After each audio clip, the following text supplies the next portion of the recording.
Good afternoon, everyone. My name is Layla, and I will be your conference operator today. At this time, I would like to welcome you to Ulta Beauty's fourth quarter and fiscal 2025 earnings call. This conference is being recorded, and all lines have been placed on mute to prevent any background noise. After the speaker's prepared remarks, there will be a question-and-answer session. At this time, I would like to turn the call over to Ms. Kylie Rollins, Senior Vice President of Investor Relations. Ms. Rollins, you may begin. I'm so sorry, everyone. I'm going to have to take that back again. One moment, please. At this time, I would like to welcome you to Ulta Beauty's fourth quarter and fiscal 2025 earnings call. This conference is being recorded, and all lines have been placed on mute to prevent any background noise. After the speaker's prepared remarks, there will be a question-and-answer session. At this time, I would like to turn the call over to Ms. Kylie Rollins, Senior Vice President of Investor Relations. Ms. Rollins, please proceed. Good afternoon, everyone, and thank you for joining us for a discussion of Ulta Beauty's results for the fourth quarter and fiscal 2025. Hosting our call today are Kecia Steelman, Chief Executive Officer, and Chris DelOrefice, Chief Financial Officer. During today's webcast, a presentation is being displayed live and will be posted to our website at ulta.com/investor shortly after the webcast concludes. As a reminder, today's earnings release and the comments made by management during this call include forward-looking statements. These statements are subject to risks and uncertainties that could cause our actual results to differ materially from our expectations and projections. These risks and uncertainties include, but are not limited to, factors identified in the earnings release and in our most recent 10-K and 10-Q filings. The company undertakes no obligation to revise any forward-looking statements. To allow us to accommodate as many questions as possible during the hour scheduled for this call, we respectfully ask that you limit your time to one question with no more than one follow-up question. And as always, the IR team will be available for any follow-up questions after the call. Now I'll turn the call over to Kecia. Kecia? Thank you, Kylie, and good afternoon, everyone. I'm excited today to be joined by Ulta Beauty's new CFO, Chris DelOrefice. Welcome, Chris. We're so thrilled to have you as a part of the team. As I reflect on the past 12 months, I'm incredibly proud of the Ulta Beauty team and all we have accomplished. We closed the year strong, delivering full-year financial performance ahead of our plans while making important guest-facing investments to position our business for future growth. For the year, we grew net sales by nearly 10% to $12.4 billion, delivered operating income of $1.5 billion or 12.4% of sales, and EPS of $25.64. Today, I will start by briefly highlighting our fourth quarter and holiday performance, and then discuss our full-year performance and the progress we made against our Ulta Beauty Unleashed strategy before sharing more details on our plans and priorities for fiscal 2026. Our team stayed focused on executing and caring for our guests, delivering stronger than expected fourth quarter sales and continued market share gains in mass and prestige beauty. Successful events fueled all of our performance, including Black Friday and Cyber Monday, along with key post-holiday events like our fan favorite Love Your Skin and Jumbo Love promotions. Holiday served as a culmination of our efforts to advance the business throughout 2025. We developed a thoughtful cross-functional holiday strategy supported by outstanding in-store and digital execution, bold and relevant marketing campaigns and activations, and compelling holiday assortment and gift sets. Guest engagement was high, and many guests leaned into convenience of our omni-channel buy anywhere, fill anywhere capabilities during the busy holiday season.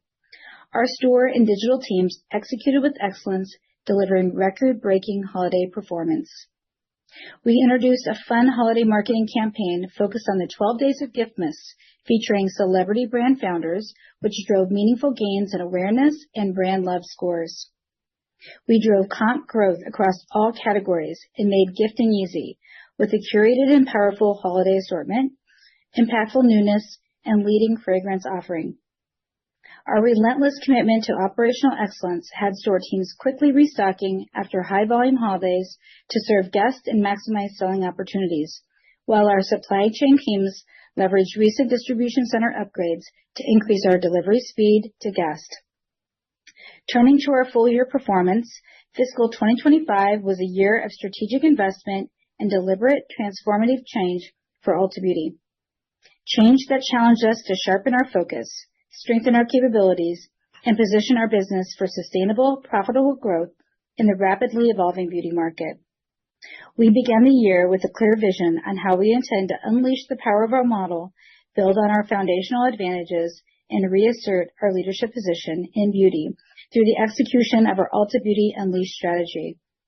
With a clear focus on 3 priorities: driving core business growth, scaling new businesses, and realigning our foundation for the future.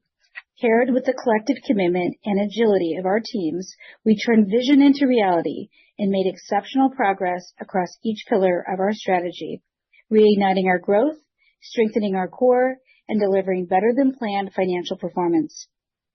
Let me briefly highlight the advancements we made during the quarter.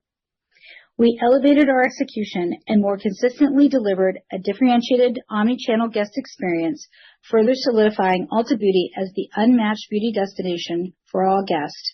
This came to life through our recommitment to the best-in-class execution and stronger merchandise in stock.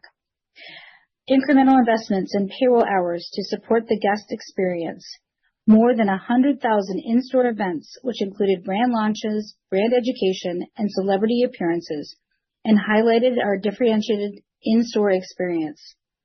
Ongoing digital upgrades, which added guest-friendly features like Replenish and Save and Wishlist, and expanded convenience through features like Split Cart, and increased personalization through the power of AI in our automated marketing engine that delivered relevant, dynamic, and timely content across the customer journey. We strengthened and modernized our assortment and merchandising strategy, accelerating pipeline momentum and delivering a powerful wave of newness that included more than 100 new brands this year, including Moroccan Oil, Amika, Medicube, Isama, Drake's Better World Fragrance, and Tear, among many more. Key elements that supported our merchandising evolution included thoughtful, purposeful collaboration with our brand partners to fuel the innovation pipeline with new products like Fenty's Diamond Collection and Morphe eyeshadow palettes. A new elevated go-to-market approach that established tighter collaboration between our merchandising, marketing, and store teams and helped drive operational excellence, marketing leadership, and compelling merchandising innovation. A bold new marketing strategy with reimagined events like our Only at Ulta event, which highlighted our differentiated exclusive assortment and powerful cultural activations, like our sponsorship of the Cowboy Carter Tour in conjunction with Beyoncé's Sacred Hair Care launch. And elevating our brand building capabilities, enabling us to build stronger portfolios of exclusive brands and products that drive meaningful differentiation and new member acquisition. Noteworthy successes in 2025 include Sacred, which became our largest prestige hair care launch in history, prestige skincare K-beauty brand Peach and Lily, influencer-founded makeup brand Dibs, and Gen Z's most loved fragrance brand Noise. We built and expanded into new growth channels through our international expansion beyond the U.S. with nearly 100 stores in 5 countries. This included our acquisition of Space NK, a luxury beauty retailer operating more than 80 stores in the UK and Ireland, the opening of 9 stores in Mexico via our joint venture partner, Grupo Axo, and the opening of 2 stores in the Middle East through our franchise partner, Al Shaya. Our newly launched marketplace, a curated online assortment that allows guests to explore a complimentary array of beauty, wellness, and lifestyle products on Ulta.com and our app. The assortment includes more than 200 established and emerging brands and 5,000 SKUs. Our wellness initiative, which included the addition of nearly 30 new brands in our core wellness assortment and nearly 40 new brands in our marketplace assortment, along with an expanded store presence in more than 400 stores. And new UB media capabilities, like the addition of connected TV and streaming audio products that drove engagement and incremental ad revenue. We made notable progress aligning our foundation to support future growth through important leadership changes to ensure our team was positioned to meet the needs of our evolving business, and ongoing cost optimization efforts, including investment in AI and automation, like the testing of new conversational AI capabilities for our guest services team, which streamlined and increased resolution efficiency and quality, as well as the implementation of an AI-powered order management system to optimize fulfillment across our network enabling our expansion of ship from store and reducing out of stocks and markdown risks. Finally, and perhaps most importantly, we reignited our culture and reinvigorated our brand, and our guests, associates, and brand partners took notice. We did this through decisive organizational changes that accelerated decision-making and aligned teams and resources around guest-centric goals. Adopting a winning mindset as we stacked key successes and built momentum throughout the year, we steadily reignited our collective spirit, or as I like to say, we got our swagger back. And a new marketing brand equity campaign, Beauty Happens Here, and bold and fresh marketing activations, which placed Ulta Beauty at the center of exciting cultural moments like Lollapalooza and Coachella. And a renewed enthusiasm for the magic of our mission, to bring the power of beauty to life for all ages and all life stages. By nearly all measures of success, our team delivered against our plans. During fiscal 2025, we drove 5.4% comparable sales growth and positive comp growth across all categories. We strengthened conversion in stores, increased transactions, and drove improving NPS scores. We grew our loyalty program by 5% to a record 46.7 million active members, driven by strong growth in reactivated members and strong retention of existing members. We gained market share in both mass and prestige beauty. We delivered greater app engagement with approximately 60% of online sales made through the app and drove active app users up 15% year over year. And we drove significant EMV and reached record levels of unaided awareness.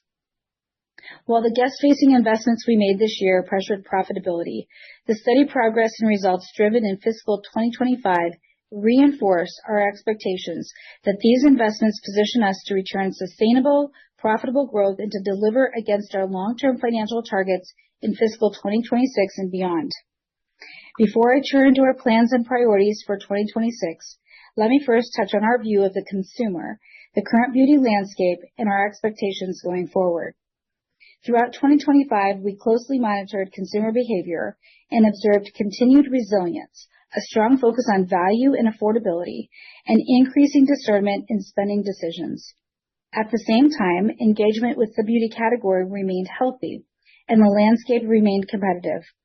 We expect these themes to continue into fiscal 2026, though we are increasingly mindful of rising global conflicts that could impact economic conditions.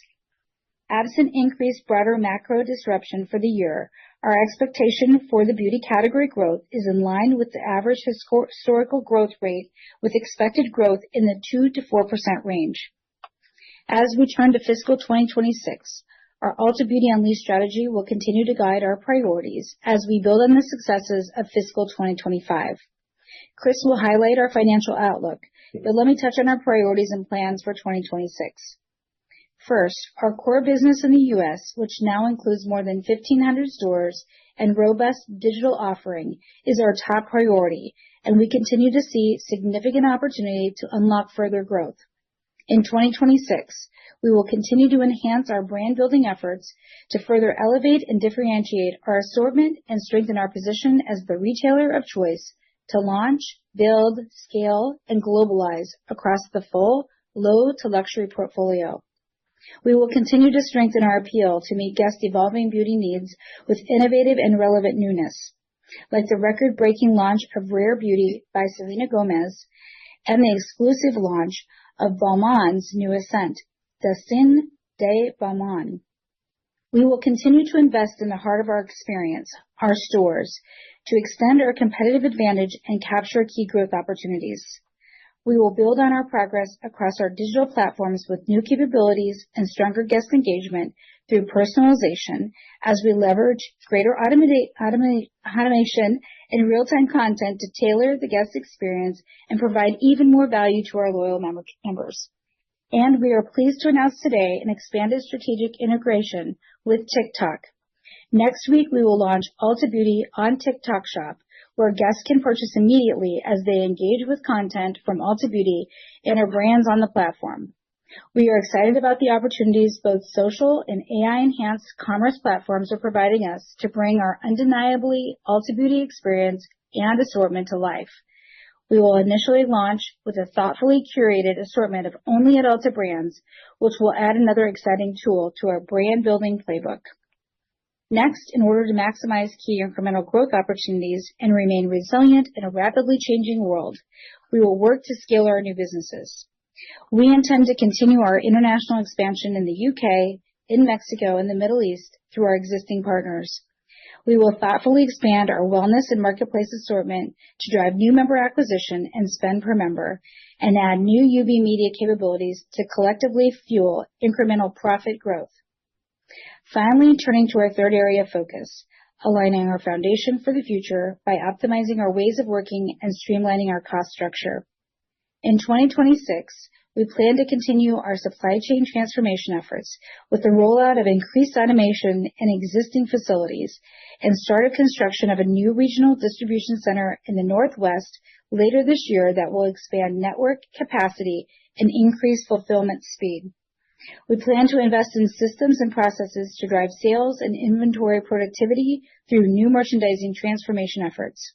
And we will continue to further our mission to support human possibility by expanding our AI capabilities to support the guest experience, drive associate productivity, and power smarter decision-making. Beauty is deeply personal, and we believe leveraging new AI capabilities will enable us to deliver relevance, inspiration, and expertise seamlessly across the guest beauty journey. Powered by our loyalty ecosystem, rich first-party data, and convenient omnichannel footprint, we are engaging with industry leaders to explore how we can further leverage AI to amplify what makes Ulta Beauty distinct. All of these efforts will support our ongoing cost optimization efforts to fuel investment and support profitable growth. As we close out a strong fourth quarter in a transformative year, I want to thank our associates, guests, brand partners, and shareholders for their continued trust and partnership.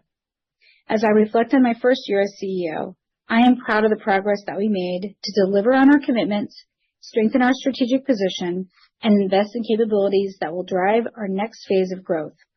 We are optimistic about the opportunities ahead, while remaining mindful and cautious as we navigate an environment with ongoing global uncertainty and potential economic volatility.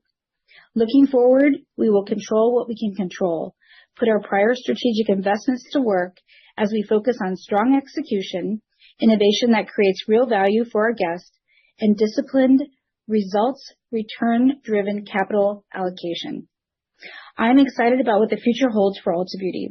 We have ambitious plans, and I'm confident that we have the right team, the right model, the right strategy, and the swagger to continue to win in the beauty category and create value for our shareholders. And with that, I'll turn it over to Chris to cover some of the specific financial results and our 2026 outlook. Chris? Thanks, Keisha, and good afternoon, everyone. Before I discuss our recent financial results and our outlook for fiscal 2026, let me first say how excited I am to join Ulta Beauty. Over the last 3 months, I've enjoyed getting to know the Ulta Beauty team and gaining a deeper appreciation for the company's strategic positioning, financial strengths, and its strong, people-focused culture. Ulta Beauty is a beloved brand operating in an attractive and resilient category. Our Ulta Beauty Unleashed strategy is fueling market share growth, driving guest engagement, and furthering our differentiation in a competitive category. We have more than 60,000 talented associates who bring our brand to life and serve our guests with passion and commitment every day. We have strengthened our foundation, invested in key capabilities, and maintained a solid financial foundation with strong operating cash flow that enables value creation and also provides us with financial flexibility to pursue growth opportunities and weather dynamic macro environments. I'm excited and optimistic about the future of Ulta Beauty, and I'm energized to serve as a strategic partner to Keisha and the rest of the executive team to ensure we build on our momentum with a strong focus on driving long-term sustainable growth and maximizing value creation. So with that, let's get into our results. Starting with the quarter, net sales for the quarter increased 11.8% to $3.9 billion, compared to $3.5 billion last year. During the quarter, we opened 5 new and remodeled 18 Ulta Beauty stores. We also opened 2 new and relocated 1 Space NK store. For the year, we opened a total of 63 net new stores, relocated 6 stores, and remodeled 42 stores in line with our previously provided guidance. We ended the year with 1,505 Ulta Beauty stores and 86 Space NK stores. Comparable sales for the period increased 5.8%, driven by a 4.2% increase in average ticket and a 1.6% increase in transactions. Looking at the cadence of sales through the quarter, comp sales were fairly consistent, reflecting both a strong holiday season and the lapping of softness in January last year. I would note that we did see some impact from the weather at the end of January this year. From a channel perspective, both store and digital channels contributed to comp growth, with e-commerce sales delivering mid-teen growth and comp stores increasing sales in the low single-digit range. Turning now to sales by category, the skincare and wellness category increased to 24% of sales, and the makeup category decreased to 35% of sales, primarily reflecting the impact of Space NK, which has a higher mix of skincare sales than our Ulta Beauty business. Fragrance was the strongest performing category again this quarter, delivering double-digit comp growth fueled by newness from established brands, including YSL and Prada, as well as exclusive brands such as Noise, Sniff, and Summer Mink by Drake, coupled with strong performance of holiday gift sets. New co-branded TV campaigns, expanded space in stores, and better in-stocks successfully positioned Ulta Beauty as the fragrance destination this holiday season. The hair care category delivered its best comp performance this year, with comp growth for the quarter in the high single-digit range, primarily driven by strong performance from new brands, including Amika and Moroccan and exclusive Sacred, which continued to build sales momentum after a fantastic launch in April. The skincare and wellness category delivered mid-single-digit comp growth, driven by prestige, skincare, and wellness. K-beauty brands, Medicube, Anua, and Peach & Lily, and new brands, Dermatology and Personal Day, drove strong guest engagement, while highly giftable launches from Therabody, Nodpod, and Sage, which is exclusive to Ulta Beauty, delivered strong growth in wellness.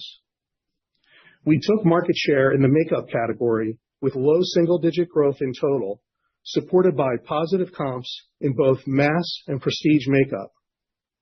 Mass makeup growth was driven by compelling newness from brands like L'Oreal, Morphe, and Ulta Beauty Collection, while prestige beauty benefited from newness from Kylie Cosmetics and MAC.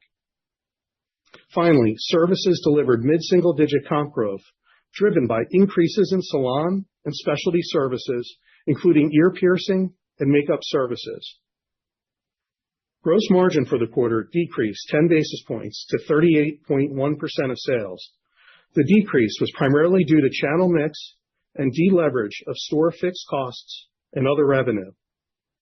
These headwinds were mostly offset by lower inventory shrink and leverage of supply chain fixed costs, reflecting efficiencies from our supply chain optimization efforts. Our team's relentless focus on reducing inventory shrink has delivered meaningful benefits every quarter this year. Our investments in fixtures and process improvements, targeted efforts in high-risk markets, and focused associate training have resulted in shrink reductions across every category. Moving to expenses, SG&A increased 23% to $1 billion. SG&A growth was primarily driven by higher incentive compensation, including rewarding our frontline and field associates, reflecting strong financial performance versus our targets this year, compared to lower incentive comp in fiscal 2024. The impact of Space NK and investments we made to support our Ulta Beauty Unleashed strategy also contributed to SG&A growth. Excluding the impact of incentive compensation and Space NK, SG&A growth for the quarter was about 17%. As a percentage of sales, SG&A increased 230 basis points to 25.7%. Consistent with our investment strategy, expenses deleveraged across most components of SG&A, with the exception of store payroll and benefits, which were approximately flat as a percentage of sales. Operating profit was $477 million, or 12.2% of sales, and diluted earnings per share for the quarter was $8.01 per share. Now, to recap fiscal 2025, on a full-year basis, net sales increased 9.7%, or $1.1 billion, to $12.4 billion. Comp sales increased 5.4%, driven by a 3.3% increase in average ticket and a 2% increase in transactions. Gross margin increased 30 basis points to 39.1% of sales. The increase was primarily due to lower inventory shrink and higher merchandise margin, which were partially offset by channel mix and the deleverage of other revenue. SG&A expense increased 17.4% to $3.3 billion. The growth was primarily driven by higher incentive compensation, the impact of Space NK, and investments we made to support our Ulta Beauty Unleashed strategy. Excluding the impact of incentive compensation and Space NK, SG&A growth for the year was about 13%. Operating profit was $1.5 billion, or 12.4% of sales, and diluted EPS increased 1.2% to $25.64 per share, above our previously provided guidance. Moving to the balance sheet and our capital deployment strategies, we ended the year with $494 million in cash and short-term investments and $62 million in short-term debt, primarily related to Space NK. Total inventory increased 10.8% to $2.2 billion, primarily reflecting additional inventory to support new brands, the acquisition of Space NK, and the impact of 60 net new Ulta Beauty stores. The increase also reflects inventory investments in key categories to improve in-stock levels and support strategic growth opportunities. Our business generated more than $1.5 billion in cash from operations for the year, which supported reinvestment of $435 million in capital expenditures and $890 million in share repurchases. To summarize our fiscal 2025 performance, the strategic investments and actions taken as part of the Ulta Beauty Unleashed strategy enabled us to accelerate top-line growth, capture market share faster than expected, and ultimately exceed the commitments we made at the start of the year. I want to express my sincere gratitude to our teams for delivering this outperformance and positioning us well as we enter fiscal 2026. As we look to fiscal 2026, we are focused on expanding our market share, driving returns from the investments we've made over the last few years, and importantly, returning to profitable growth. Our 2026 plan is aligned to our long-term targets and reflects several key financial goals anchored in our value creation principles, including disciplined cost management, which helps fuel investment to support a strong growth profile. For the year, we anticipate net sales will increase between 6% to 7%, with comp sales growth between 2.5% and 3.5%.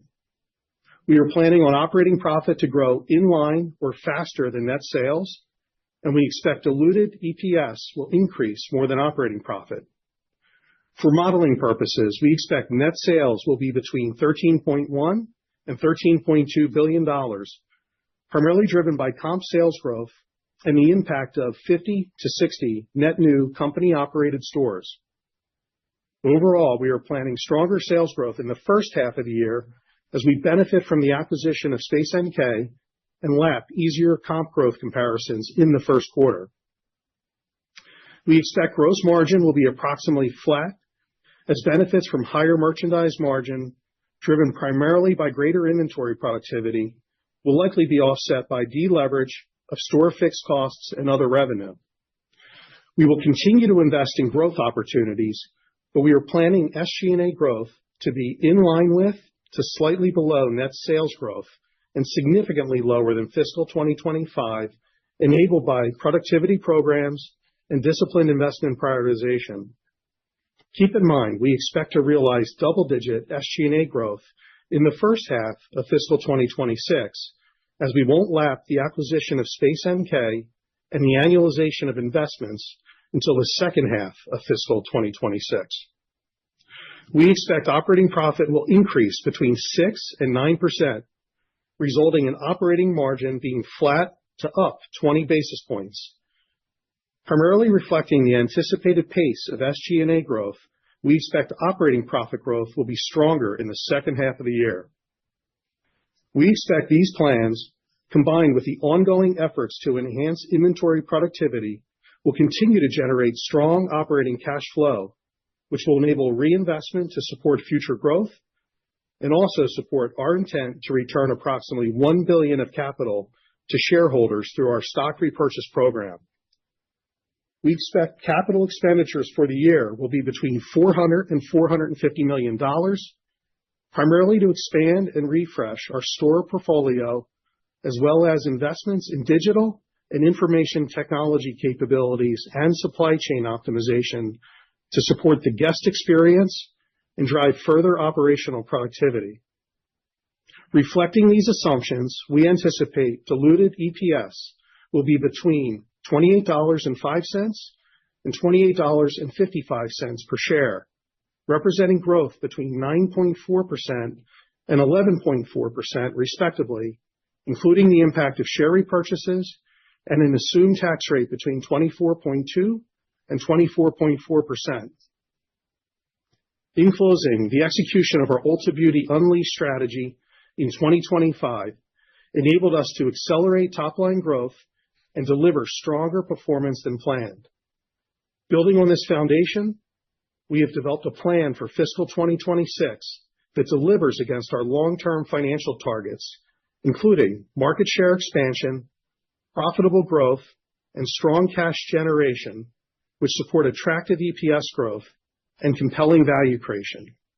And now, I'll turn the call over to our operator to moderate the Q&A session. We will now begin Q&A. To join the queue to ask a question, please press star 5 on your telephone. Again, that's star 5 on your telephone to ask a question. Please limit to one question before jumping back in the queue. Thank you. We will now pause a moment to assemble the queue. Your first question will come from Krisztina Katai with Deutsche Bank. Hi, good afternoon. Thank you for taking the question. I wanted to start by asking on the composition of the comp. Can you talk about pricing and what you're seeing from the brands? Because the 4.2% ticket was very strong, but on the other hand, transactions decelerated, especially when looking on a 2-year stack. Maybe can you touch on the dynamics there and just how you're thinking about it in 2026 as it unfolds? Thank you. Hi, Christina. Thanks for the question. We see pricing increases every year. They typically impact about 10 to 15% of the overall assortment. And we're really planning for normalized pricing environments in fiscal 2026. We'll continue to work with our brand partners and navigate potential pricing increases, but we're not seeing or hearing anything that's outside of the normal territory. Okay. And then just a question on SG&A, which came in a little bit higher. Can you maybe touch on how much of that was incremental marketing and how you're thinking about the wraparound effect of that in 26? And then as we think about if you could touch on the promotional backdrop in beauty across the industry, just what are you seeing with the cost of customer acquisition? We'd love to get your thoughts there. Thank you. Chris, why don't you start? Yeah, so regarding SG&A, obviously we were pleased with the performance in Q4 and the ability to over-deliver both sales and EPS above the high end of our guidance. We also delivered our operating margin at the high end of our guidance.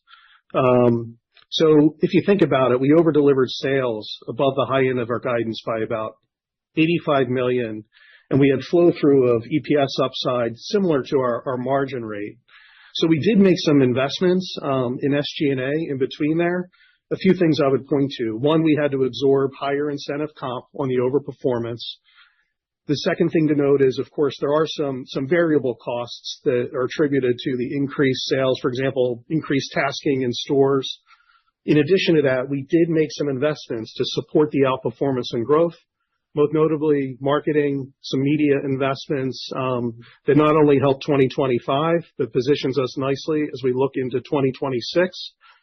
So we're definitely pleased with how we finished 2025, and we think that positions us nicely as we move into 2026, as you can see from the guidance we provided.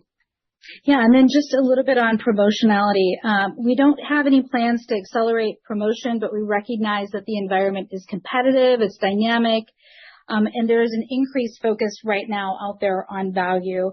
But, it's one of the levers that we can pull into. And, with us having such a strong loyalty base, our investments that we've made in personalization, along with other ways that we've invested to really be relevant and top of mind for that guest, we currently don't have any elevated promotionality built into the current plan or in the guidance. That's great. Best of luck. Thank you. Your next question will come from Chris Horvers with JPMorgan. Thanks, and good evening, everybody. So I just want to jump back on your comments earlier about the backdrop, Keisha. 2.5% to 4%, industry growth. Is that a deceleration versus 2025? And then to what extent are you baking in the geopolitical backdrop? Obviously, a lot's changed in the past 2 weeks. Did you take that into account when you were thinking about the sales outlook for the year, and including your own share gains? Yeah, thanks, Chris, for the question. It's very close to 2025. The comp guidance really reflects a normalization and the fact that, we're going to be increasingly having some challenging comps as we move through the year. We've, adjusted for dynamic operating environments. We're staying really focused on controlling what we can control. Just a little color on how we looked at when we were building, the 2.5% to 3.5%. There were really 4 areas that we looked at. The first was really on consumer demand. We're cautious about how the consumer demand could evolve given the macro pressures and rising conflicts. But, beauty has been a resilient category to these macro pressures. So we see that the beauty engagement is going to continue to be healthy in 2026. The second, I touched on this just earlier about the promotional environment. There's no plans for us to accelerate promotion, but, it's going to be competitive out there. And, I want to be continued to focus on driving share and growth, and we're going to stay close to it. But we always want to look at market share, and top line healthy growth is a measure to our success. And then pricing, I touched on that. We don't see anything that's going to be out of the ordinary within pricing. And then, the growth of the category is between that 2% to 4%. But just as a quick reminder, we're going against some easier comps in the first half versus the second half of this year. And we're just continuing to focus on controlling what we can control and making sure that we have a plan that gives us the ability to continue to take share and to build a strategy around numbers that we feel like, and regardless of the economic environment, that we can continue to hit. Got it. And then I guess you launched Rare Beauty to start the year. And so can you talk about what the early response is to Rare Beauty? How should we size it in terms of an analog? Is this something like Kylie? Is this something like when you launched Fenty? Typically, you talked about, 25 to 30% of sales growth is newness. How should we think about Rare, relative to that number and relative to other analogs when we launch some significant brands? Thanks so much. Yeah, absolutely. So, just to maybe start with your last point, when you look at 2025, you're right, 20 to 30% of our growth is coming from newness. We were a little on that higher end of the scale in 2025, so we were closer to that 30%. Rare, while it came out of the gates very strong and we're thrilled because it, makeup, having this halo impact in makeup is fantastic for us. It's one brand and we carry, 600 brands in the assortment. What I can share about quarter to date trends so far is that we were pleased with February. We're still early in the quarter. And we do have easier compares, as I mentioned, earlier. in Q&A that we're going against easier numbers in the first half comp. But, we have this embedded already in our guidance of the 2.5% to 3%.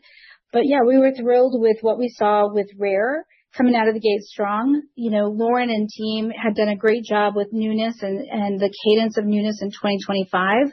We like what we see with the cadence of newness in 2026.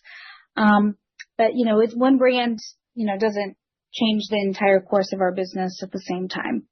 Hopefully that answered your question. Understood. Thanks so much.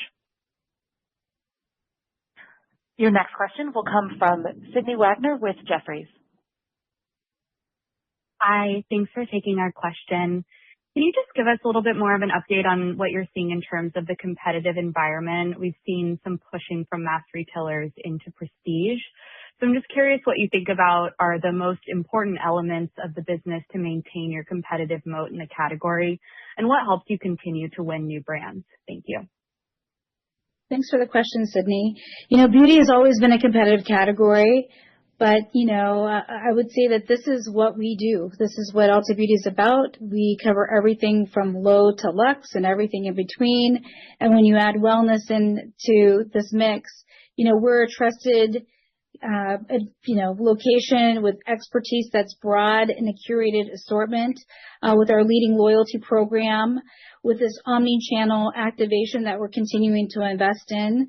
We just announced today about our TikTok, which I think is going to be another, quiver for us to continue to engage with new guests.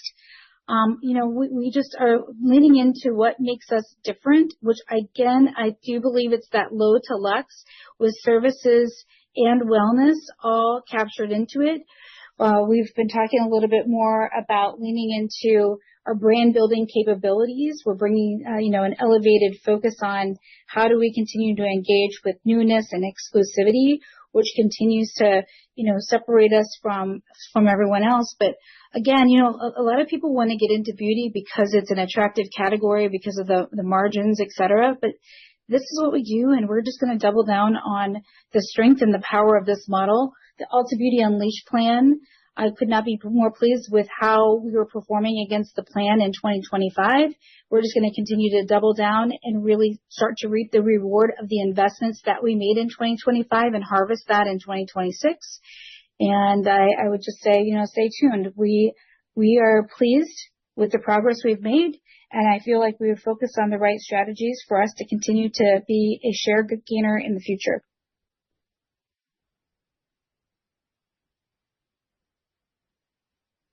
Your next question will come from Oliver Chen with TD Cowen. Hi, Keisha and Chris. As we think about makeup in next year, what do you see happening relative to mass and prestige? And is the comp going to be pretty modest in the makeup and outperform in fragrance? The related product question is K-beauty and wellness. I know you have a lot of really good talent in wellness, and you're thinking about that category more dramatically. Does that, when you put that space in, how does it interplay with the categories that currently exist? And K-beauty might be a massive mega trend, so would love your take. And Chris, a follow-up on the comp store sales guidance. What do you need to leverage your fixed costs? Historically, it's been higher than mid-single digits, but what should we know in terms of deleverage on the 2 to 5 to 3 to 5? And then your promotional question on guidance, were you saying promos this year ahead will be flat to last year, or are you giving yourself some breathing room to have higher promos than last year? Although I know you're working on many efficiencies around simplified, better promotions. Thank you. All right. Well, thanks, Oliver. I'll start. We're focused on everything from low to luxe and everything in between. I think it gives us a strategic advantage that we do carry across all price points, especially if there could be potential pressures on the consumer's wallet in the future. In regards to K-beauty and wellness, one of the things that I'm very pleased with is that Lauren and team are working on SKU rationalization and making sure that, unproductive SKUs that we are really leveraging and bringing in both wellness and K-beauty. One of the things that we're really focused on is this authenticity of and quality of the brands. You see a lot of K-beauty in and out, and it's almost like fashion that you see. we're really leaning into at Ulta Beauty the efficacy of the products and making sure that the products really give the results. We want to do all of the research for the guests, so when they come in, they buy K-Beauty products, that they're known and trusted, that they actually work, and that's been working really well for us. And I would say that same philosophy is true for wellness. One of the things that I'm very excited about is in regards to our marketplace. And if you think about marketplace, you think about it as a mezzanine into our existing store. So it's a complementary assortment that doesn't, take away from what you could buy in store today, but it's, another item that you could add to your basket. So we're taking that approach really from end to end with K-Beauty, with wellness, with marketplace, and everything from low to luxe and everything in between. Maybe Chris?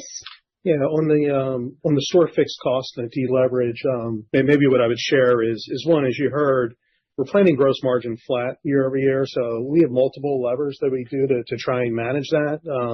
So we see opportunity in merch margin. We're continuing to drive supply chain optimization as well. And we'll still continue to benefit from shrink. I think the other thing I'd point to is the new stores is obviously still an important component to driving growth. And what we're also doing is we're rolling out new store formats, a smaller format this past year, about 25% of our stores. With that new format, 2026, we expect more like 15% to be the small store format. So it's not just about driving top line. It's also about how we execute, putting new stores in market. And we think that'll be an opportunity that helps us. The deleverage there is really modest and manageable, and we'll manage things holistically across gross margin. Your next question will come from Susan Anderson with Canaccord Genuity. Hi, thanks for taking my questions. I was wondering maybe if you could talk about the timing of the new DC in the Northwest, and I guess how should we think about the costs there? And then I don't know if I missed this or not, but maybe if you could talk about too, just the drivers of the op margin being better in the back half. Is that just when the efficiencies start to roll in, I guess? And then are you guys assuming like gross margins pretty flattish throughout the quarters? Thanks.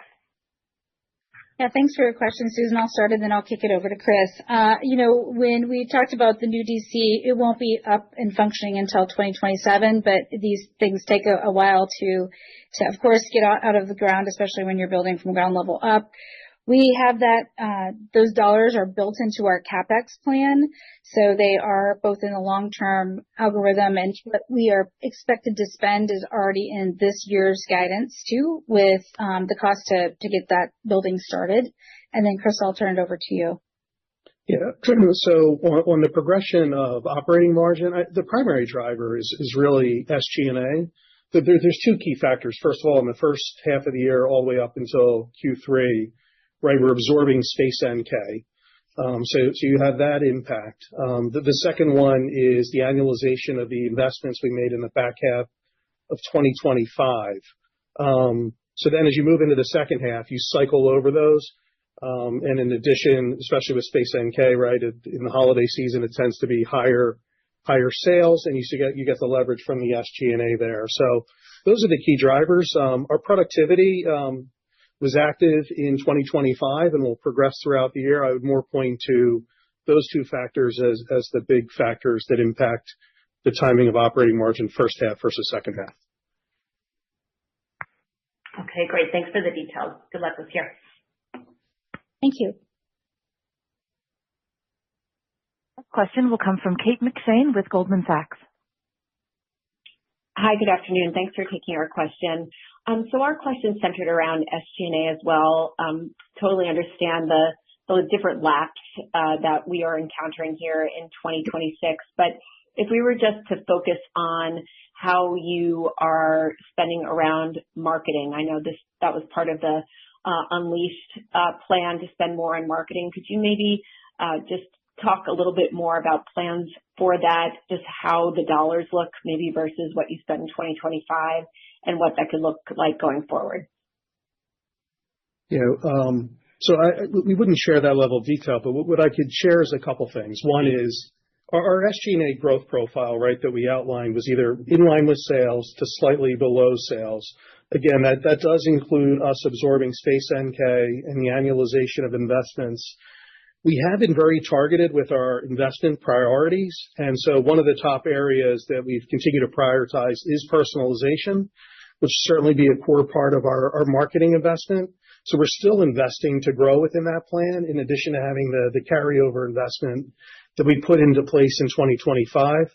I'll also point to, you heard me say in Q4, we did invest on the upside sales performance. That did include some marketing and media that we expected to have some benefit as we rolled into the first half of 2026. So we feel really good that we actually have a very disciplined approach on SG&A. We're prioritizing growth investments in key areas and making intentional choices of where not to invest. And certainly marketing and personalization remains our high priority. Thank you. Your next question will come from Mark Altschwager with Baird. Good afternoon. Thank you for taking my question. First, just following up on the comp guide, the 2.5 to 3.5, that is a touch below the long-term framework.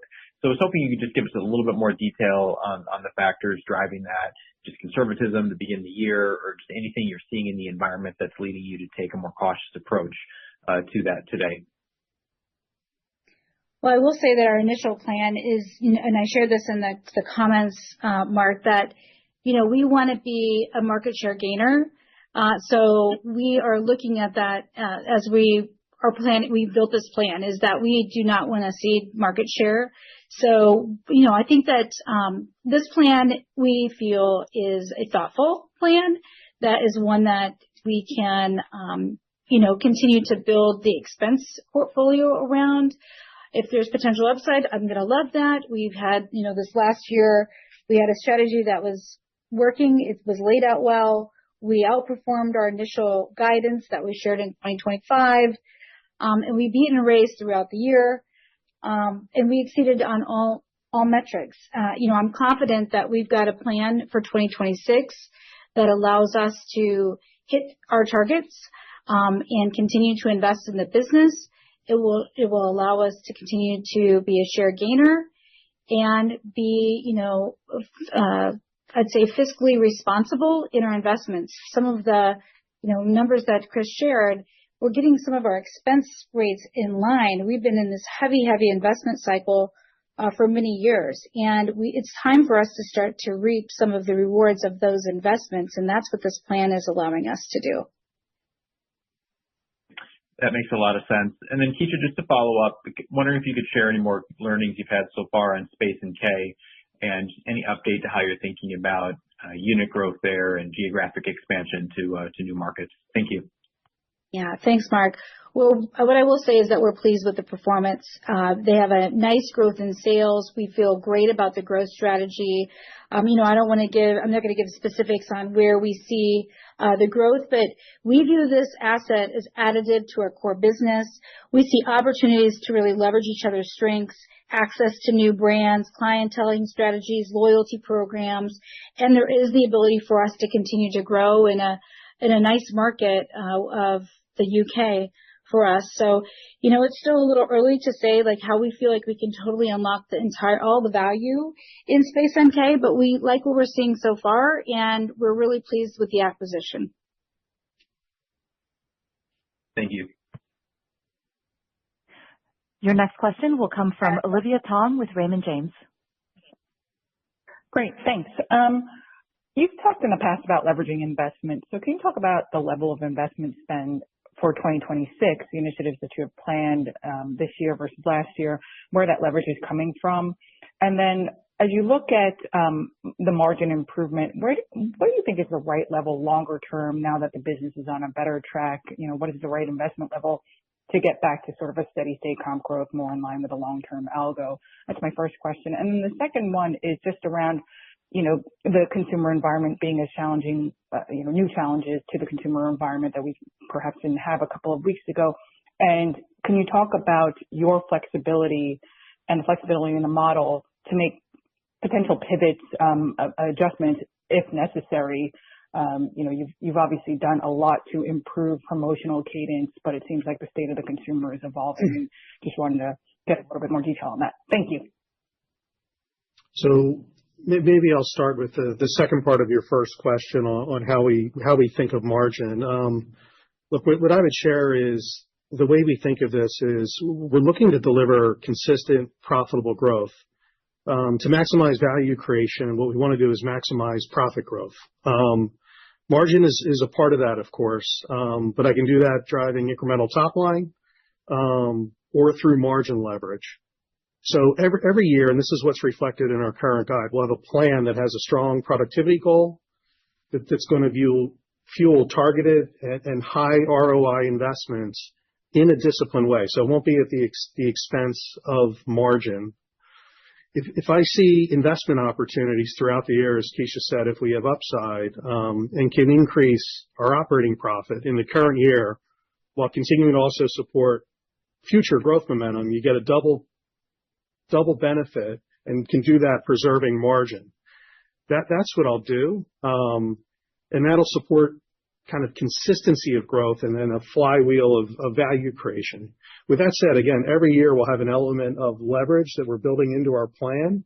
And we can, as we move throughout the year, figure out how to best optimize profit growth within that while maintaining discipline on margin. So that's what you see embedded in our plan this year. I did talk about, you asked about how much investment. It's hard to answer because we said we would grow SG&A in line with sales to slightly below. But the productivity of the investments in there is actually more than that because we do have productivity initiatives. Supply chain optimization in particular has been positive for us. We're focused on inventory productivity, among other things. So we feel really good about the areas that we're investing in this year and the guide that we set up within that framework that is in line with our long-term value creation algorithm and basically being a compounder of double-digit earnings growth. And I would just add that, we have the leadership and the team in place that can and will pivot as needed. The fact that we do carry low to luxe, it gives us the ability to also flex as the consumer, flexes with us. And we have better insights into this category and can leverage AI to make really good strategic business decisions to help us drive this business. While it's a competitive environment, we're playing to win and to continue to take share. Great. If I could follow up on some of the newer categories, health and wellness, marketplace, international, how do you think about further expansion in year two on those and adjustments that you need to make in year two and the level of investment in those initiatives going forward? Well, on international expansion, we are planning on continuing to open stores in our partnership with Grupo Axo and with Alshaya. Right now we are looking at, this is more of an asset light approach on how we can continue to grow globally. And, it's an important category for us because we do want to be a global beauty retailer. We are making smart decisions on investment categories like wellness. And there is the opportunity for us to continue to leverage SKU rationalization to have more productive items that are in our store. Four-wall productivity is something that Chris and I are really leaning into. We want to make sure that we're leveraging that fixed cost base of our 1,500 stores out there to continue to drive profit through the stores and through our P&L. So, we're making good business decisions with a strategic lens that have both, short-term and long-term implications on how we can really optimize this model.